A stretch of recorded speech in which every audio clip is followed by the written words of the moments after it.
Okay, so it's really happening, guys, and we have some boots on the ground information, and I have to say, the writing is on the wall. Just take a look. CVS, Walmart, and Walgreens are all reducing pharmacy hours because of what they call staffing challenges. Yeah, that's one way of putting it. They say people don't want to work. I say people don't want to be exploited anymore. Case in point, after France, Britain screeches to a halt as the country is hit by its biggest day of strikes in a decade over pay disputes. And really, I don't think that what they're asking for is too much. They're just asking for a stop to every day having to go home poorer after a hard day's work. Wow. I bet a lot of us here can relate on that one, right, guys? Shout out to our Social Security fam, those living on fixed income, SSI, SSDI, SNAP benefits, EBT. I'll see you guys. But sad to say, it's kind of like the government doesn't. I mean, just take a look. The Fed just raised interest rates by another quarter point and hinted at expectations of going with even more increases this year. It looks like Fed Chair Jerome Powell just has his foot on the gas and he wants to drive our economy straight into, well, a recession. Well, we're going to get to the bottom of this and we're going to see exactly how a recession is going to hit the economy,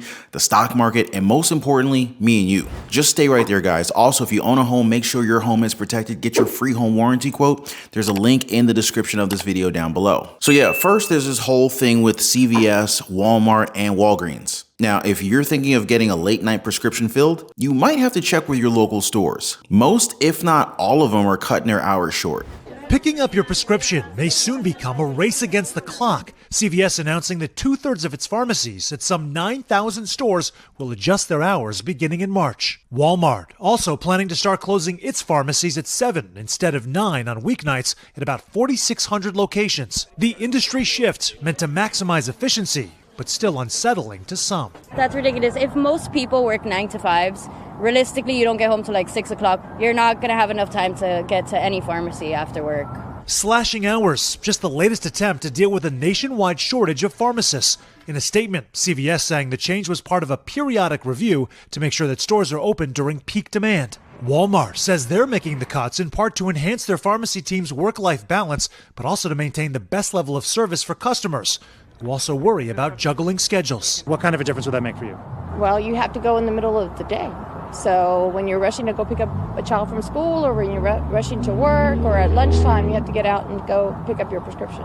As if being a pharmacist wasn't hard enough, right? Now I'm betting that these companies are just thinking of their investors, the shareholders, and not the actual people. You know what I mean? They're like up in their boardrooms thinking shorter hours make the employees left behind work harder. You know what I think? I bet this is just going to make people quit that much faster too. People are already quiet quitting as we speak. I got some boots on the ground information from you guys. Let's read out some of those comments. So there's this one. They raised pay at CVS when I worked there. Then we were given less hours to work per week. Now another one, this time it was from a customer. Walgreens has already closed on Saturday here for 5 months already. Seriously, guys? This is happening already. Now, according to CVS, they're adjusting hours in select stores come spring as a part of a periodic review of operating hours to make sure that we're open during peak customer demand, end quote. The move will affect around 2/3 of the company's approximately 9,000 retail pharmacies beginning in March. Walmart also said that it's cutting hours at its pharmacy locations nationwide. They say that they're doing this to improve work-life balance for its employees and associates. Walmart pharmacies will be open from 9 a.m. to 7 p.m. Monday through Friday. Before, they were open until 9 p.m. on weekdays.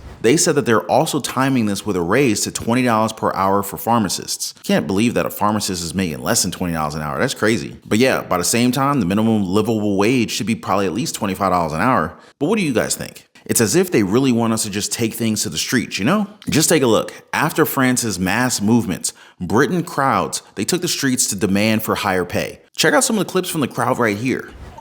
500,000 on strike today is the biggest strike in Britain for a decade. And what it's really saying is whether you're a teacher, a train driver, a lecturer, or a civil servant, you do not deserve to be poorer at the end of the year than you were at the start, even though you're working harder than ever before.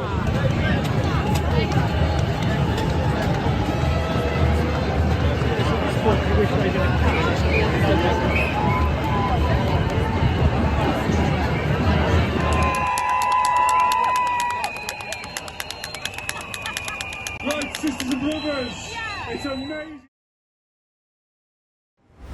I wonder when they're going to have this kind of movement right here in the United States. Plenty more where that came from, guys. and as many as 500,000 workers went on strike across Britain, which put the country to a screeching halt, closing schools, canceling university lectures, and bringing most of the rail network to a standstill in what unions say is the biggest single day of walkouts in more than a decade. Teachers, university staff, train drivers, and civil servants, including staff checking passports at airports, they're shrinking in large numbers over pay and working conditions as the living standards continue to plunge after years of below inflation raises. Basically, people were offered raises of say 4 to 5% for the current financial year. Meanwhile, the annual rate of inflation is running red hot at 10.5%. So basically, they're offering people a 5% pay cut, really. And honestly, I don't think it's a thing to behold, guys. Just look at this kind of worker solidarity that they have there. Up to 300,000 teachers by the National Education Union, the largest union in the sector, 23,400 schools, about 85% in England and Wales, with many closed fully or partially.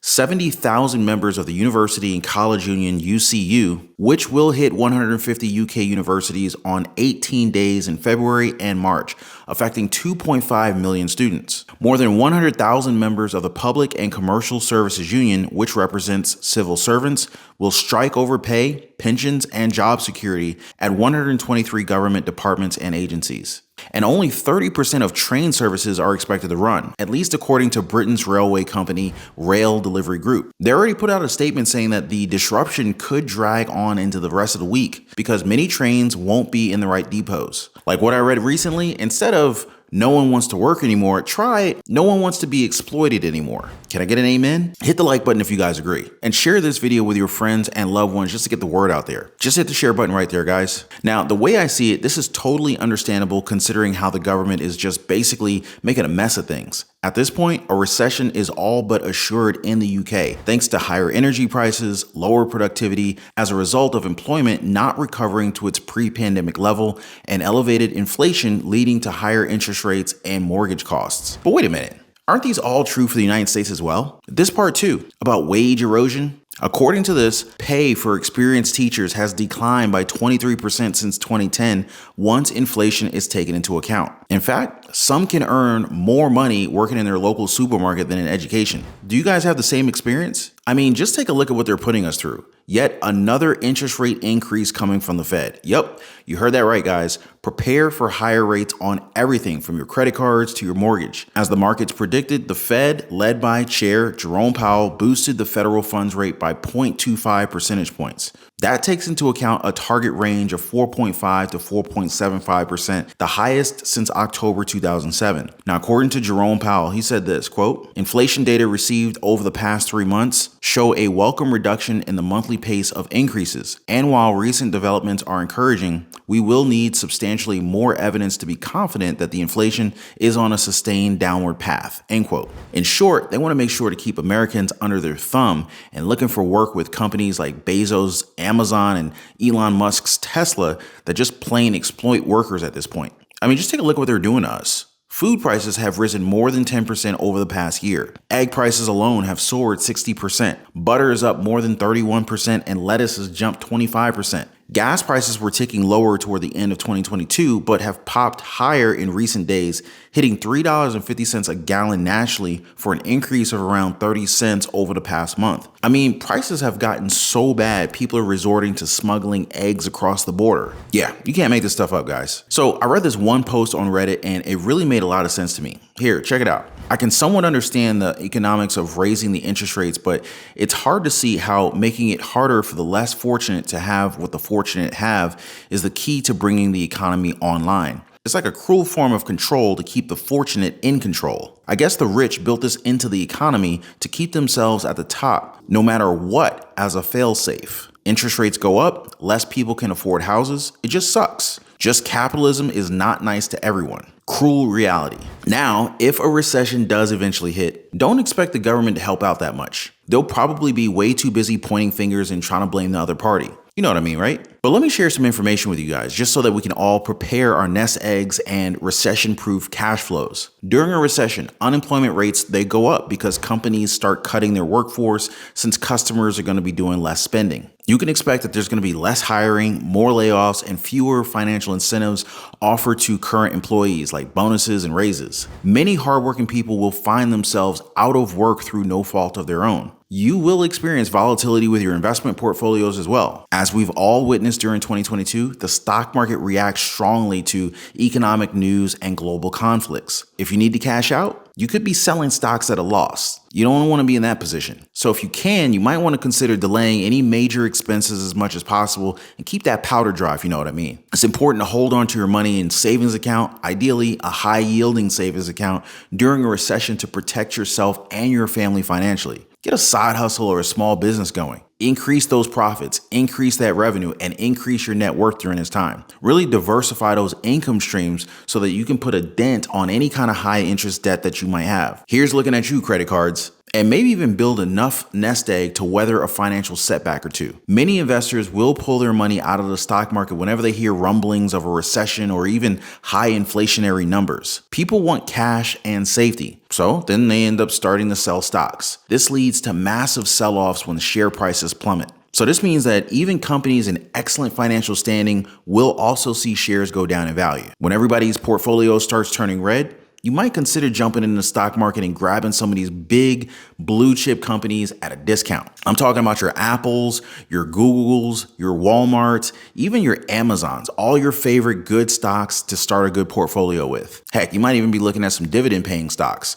Let me know if you guys are interested in my top dividend paying stocks list and my favorite best ETFs for 2023. Just make sure you guys always do your own homework before pressing on that buy button, all right? Now, of course, your good old buddy Ron is always here if you guys need help trying to understand and make some sense of all this stuff. Just drop a quick comment down below and we could definitely go into more information, more details about any kind of investment or money-making ideas that you guys might be interested in. We definitely have more juicy, unofficial information coming out soon. We'll definitely stay close to that one, and I'll make sure to keep you guys posted on the latest details as soon as they happen. More exciting developments in our future videos ahead, guys. Always stay subscribed and always keep that notification bell turned on. And also, if you're worried about the US dollar and the stability of your cash with CBDC about to roll out, there's a link down below if you want to know the best ways to invest in gold right now. Be sure to check out that link down below. But for now, I just want to make sure you guys are all caught up with today's economy report and daily news update. CVS, Walgreens, Walmart all shortening their pharmacy hours,